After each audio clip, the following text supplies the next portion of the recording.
sitting at the dining table, the soft light from the lamp hanging above cast a welcoming glow over the dishes.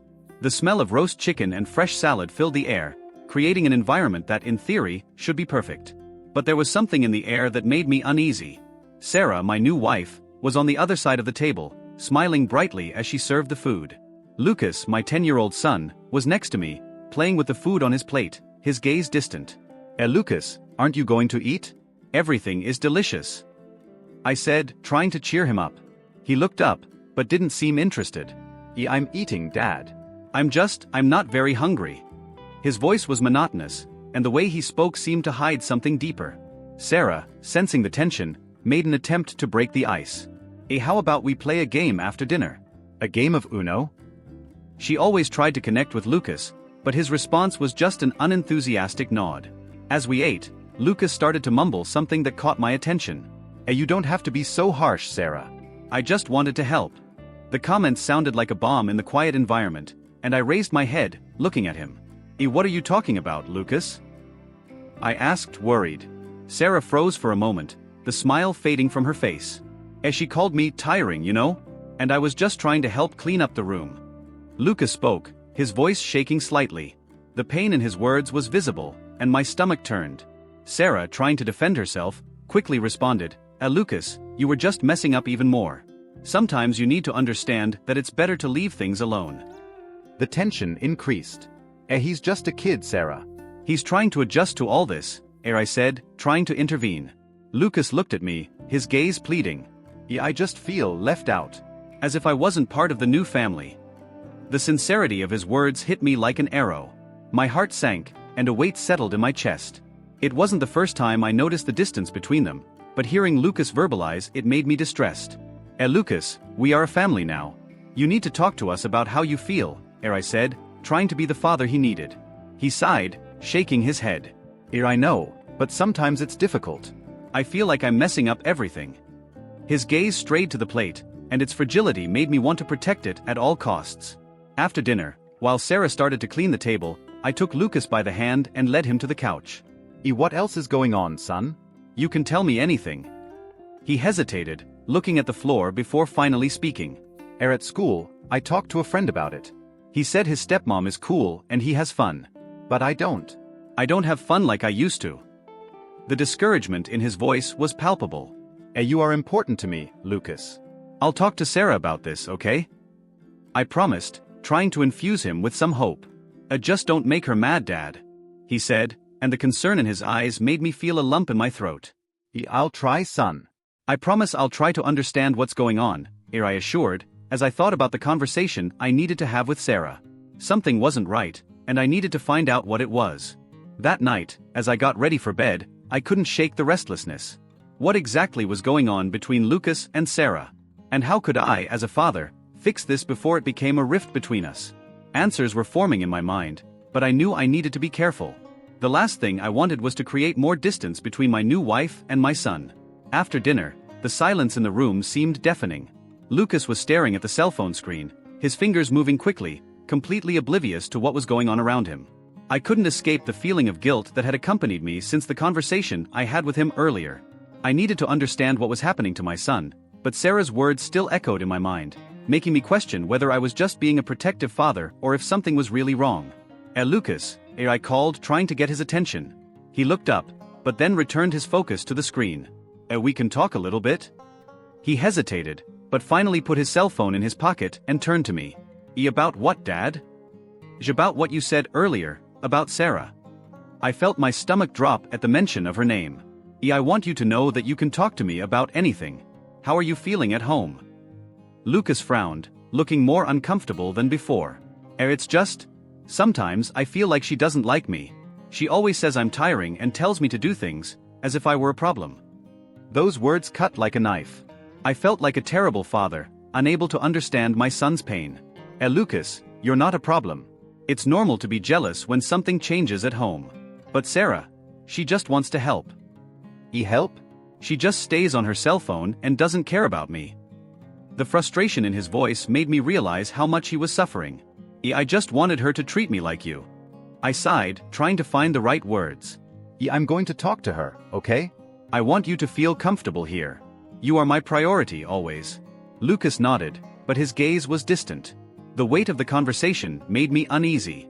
I needed to do something to reconnect with him, to show him that we were still a team.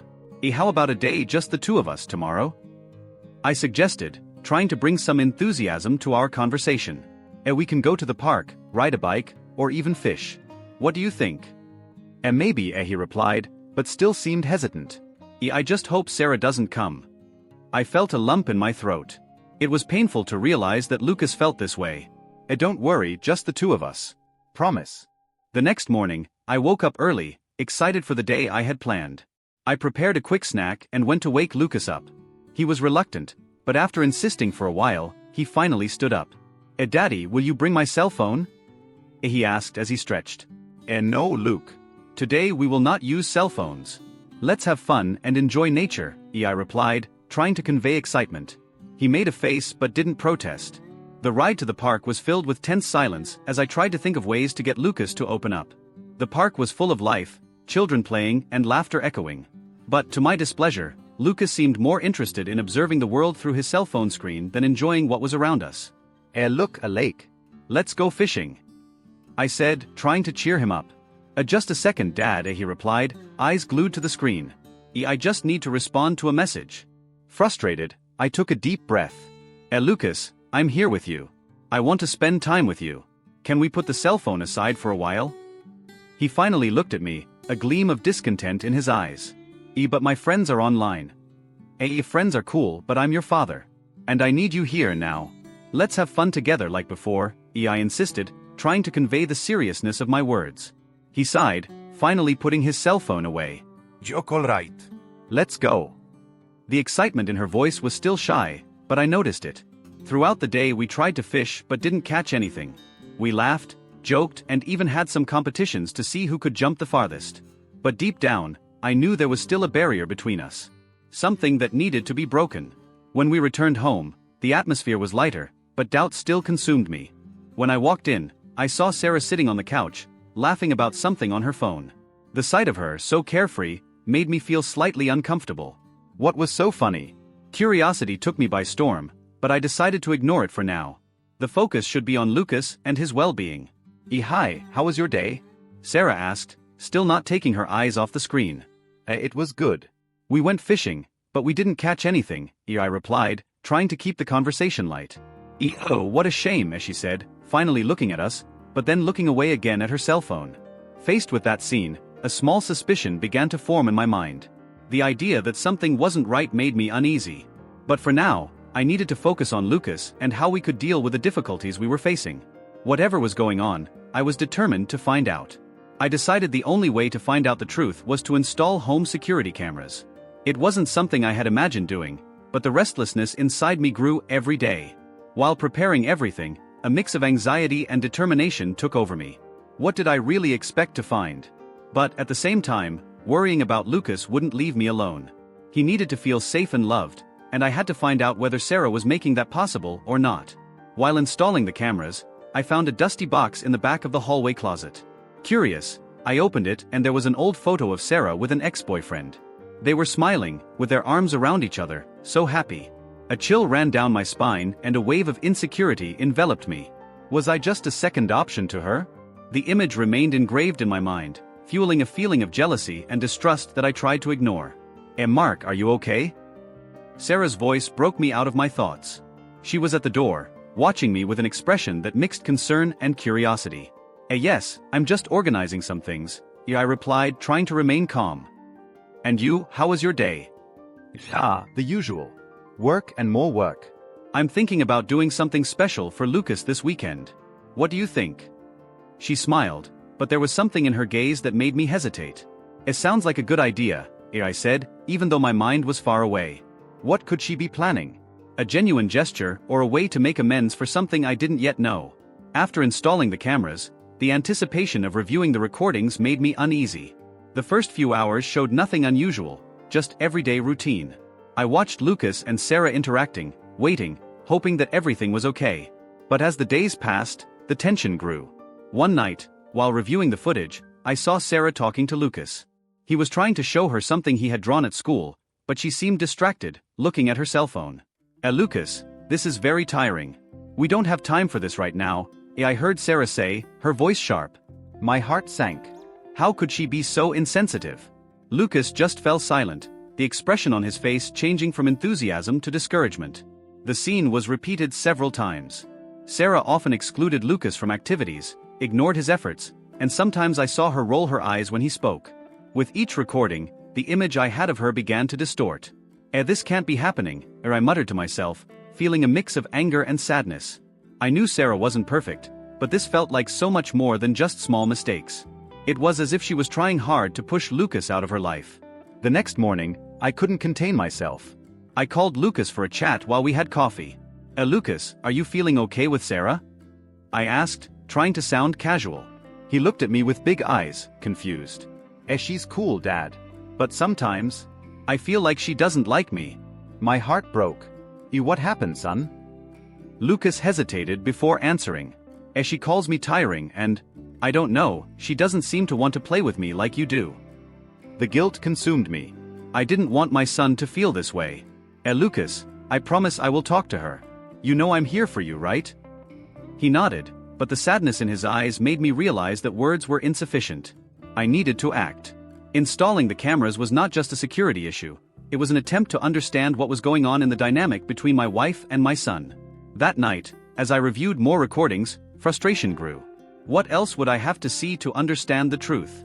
Each scene was a reminder of what was at stake. I had to protect Lucas, no matter how hard it was to face the reality about Sarah. The light in the room was low, and the only sound that filled the room was the faint hum of the camera installed in the corner. I sat on the couch, nervous, with my hands sweating around the remote control. The screen flickered, and in an instant, the video began to roll. His heart raced as the image of Sarah and Lucas appeared. I was about to witness something that could change everything. In the recording, Lucas was sitting at the table, with his eyes fixed on his plate. He looked hesitant. Sarah, on the other end, spoke with a tone of voice I had never noticed before. You know you need to focus more, Lucas. It can't be that tiring, you know? The word tiring echoed in my mind, and a wave of distrust and anger washed over me. How could she talk to my son like that? Sorry, Mom. I just didn't understand the task, Lucas muttered, looking at the floor. The scene was painful to watch. He was clearly lost, and the way Sarah looked at him wasn't one of concern, but of frustration.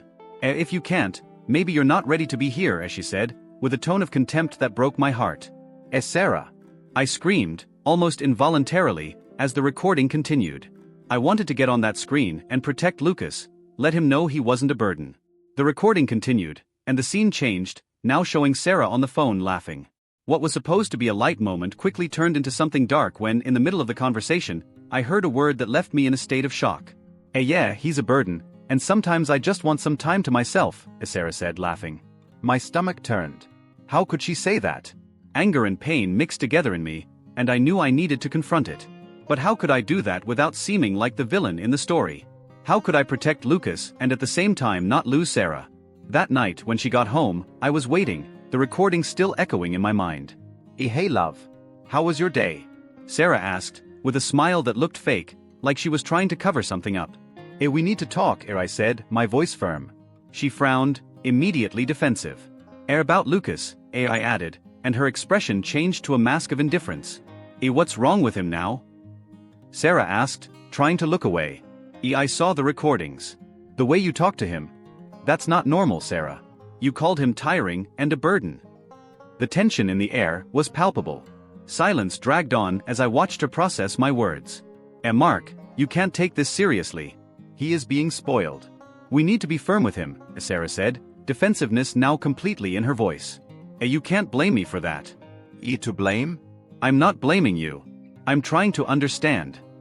I shouted, frustration growing by the second. He's just a kid. He needs love and support, not belittlement. You are being unreasonable. Don't trust everything you see on the recordings. You don't understand the context. She stood up, starting to pace back and forth. Context? What else do I need to see, Sarah? You weren't being a stepmother, you were being a stranger. Anger bubbled through me, and I realized the conversation was turning into something I never wanted. I can't believe you're doing this. You're accusing me without concrete evidence.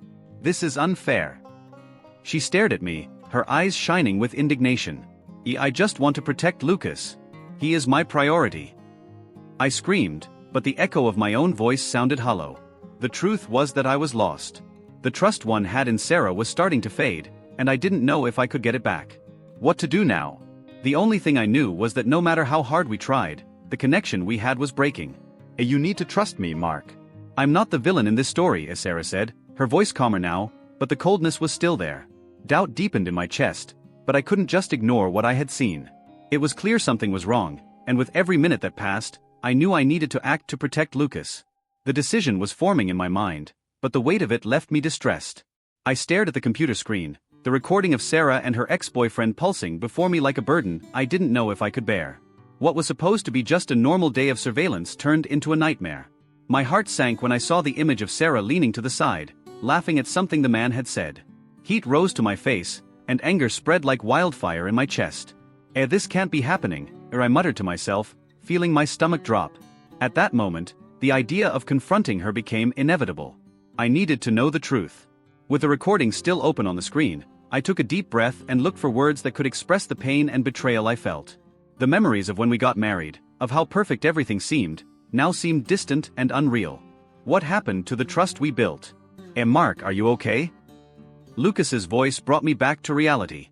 He was standing in the doorway, watching me with concern in his big eyes. The weight of the situation hit me, and I realized I needed to be honest with my son. I am son. I'm just thinking about some things. He approached, the innocence of his youth contrasting with the gravity that surrounded me. Are you sad because I talked about Sarah? I didn't want to worry him. He looked so small and vulnerable, and the guilt began to consume me. That's not it, Lucas. It's just, I'm trying to understand some things. You know you can always talk to me, right? Yes, Dad, I know. He looked at the ground, clearly struggling with his own emotions. But sometimes, I feel like she doesn't like me, as if I were a burden to her. His words cut like a knife. This was exactly what I feared. I promise I'll fix this, Lucas. I won't let you feel this way. The certainty in my voice sounded strange even to me. It was more of a promise than a guarantee. As he returned to his room, I was overcome by a whirlwind of emotions. I needed to confront Sarah, and that conversation wouldn't be easy. When Sarah arrived home later, the tension in the room was palpable. She walked in like nothing was wrong, but I was about to change that. We can talk?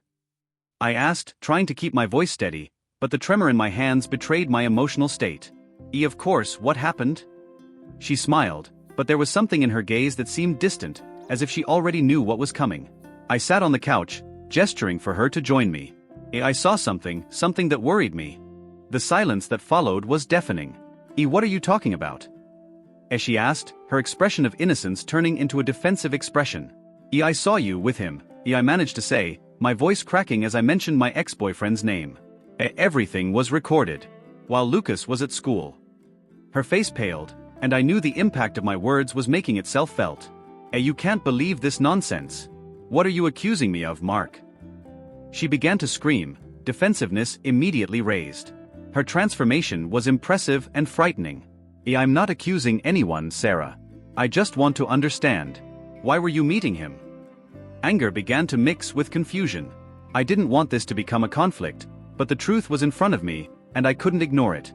You're making a big deal out of things, Mark. You don't know the full story. She shook her head in despair. You're making me look like the villain here, when you don't even know what really happened. So tell me, Sarah. What really happened? I didn't want to scream, but frustration got the better of me. My son is feeling neglected, and now I find out that while he is at school, you are seeing your ex? What should I think? She hesitated, looking down, and in that moment, I realized the truth was closer than I imagined. It was time to protect Lucas, to take a stand and find out where Sarah's secrets went. I was no longer willing to be the villain in his story. I was nervous, hands shaking as I waited for Lucas to join me in the living room. What I was going to tell him wasn't something a 10-year-old should hear, but I needed him to know the truth. The truth I had discovered over the weeks as I analyzed every recording from the cameras I installed. Lucas's confused look as he crossed the door made me feel a weight in my chest. He looked so innocent, so vulnerable. Hi, Dad, he said, sitting on the couch with a shy smile. What do you want to talk about? Hey, Lucas. We need to have a serious talk, I began, trying to keep my voice steady. It's about your stepmother, Sarah. He frowned, the joy on his face disappearing. What happened? Did she do something again? That's not exactly it, I said, taking a deep breath. I saw some things that made me worried. Things about how she's been treating you. She's just a little harsh sometimes, Dad. It's no big deal, Lucas replied, looking down, as if he was trying to protect himself from something he didn't want to touch. Lucas, you don't have to feel this way. I am your father and I will always be by your side. I want you to tell me everything you're feeling. He hesitated, the words feeling heavy in his mouth. She calls me tiring, Dad. And sometimes I feel like she doesn't like me. My heart broke hearing this. Lucas, this isn't right. No one should make you feel this way. I saw how she spoke to you in some recordings. She shouldn't have done that. He looked at me, eyes full of confusion and fear. Are you talking about recording things? It's wrong, Dad. I know. But I needed to understand what was happening. And what I saw wasn't pretty. It's not just that, Lucas. Sarah, she was seeing her ex-boyfriend while you were at school. The silence that followed was deafening. Lucas looked at me, his expression mixing confusion and a twinge of pain. Why would she do that? I thought she loved us. I don't know, son. I really do not know. But what I know is that you deserve someone who treats you well, who makes you feel loved. Not someone who calls you a burden or belittles you. With every word I said, I could see reality unfolding in his mind. He was starting to understand, and it made me feel a mixture of relief and anguish. What if she's not my stepmother anymore? If that happens, I will be here for you. Ever. You and I are a team, Lucas. And we will get through this together. The conversation was suspended for a moment, until Lucas finally murmured, I don't want her to leave. But I don't want to feel like that either, Dad. Then let's do something about it. I will talk to her. And if she doesn't change, if she doesn't care about you, we will move away from her. You don't have to go through this. After a while, I decided it was time to confront Sarah. I invited some friends and family to a meeting, where I would explain everything I had discovered. The atmosphere was tense, and my heart was pounding as I waited for Sarah to arrive. When she walked in, a smile on her face, the atmosphere changed. Hey guys. What is happening? She asked, without realizing the gravity of the moment. Sarah, we need to talk, I said, voice firm. About you, about Lucas, and about what I found out. She looked at me with disdain. What do you mean by that? I started exposing everything, every detail, every recording. The room was silent as the words left my mouth. You've been treating Lucas like he's a burden. And you were seeing your ex while he was at school. Sarah's gaze turned to anger. You cannot do that. You don't understand anything about me. I understand enough to know that you are not the person I thought you were. You are hurting our son, and this cannot continue. The growing tension culminated when Sarah's ex-boyfriend entered the room. He looked at us, then at Sarah, and the look on his face said it all. What's going on here? Sarah, completely surrounded, had no way to escape. The truth was exposed, and the mask she wore was beginning to crumble. I'm not part of it anymore. You and Lucas deserve better, as she finally said, her voice shaking. And before I could respond, she left, leaving a void that was now beginning to be filled with hope. I looked at Lucas, who was next to me, and he gave me a slight smile. So, Dad, what do we do now? And now we do what we always should have done. Take care of each other and start over.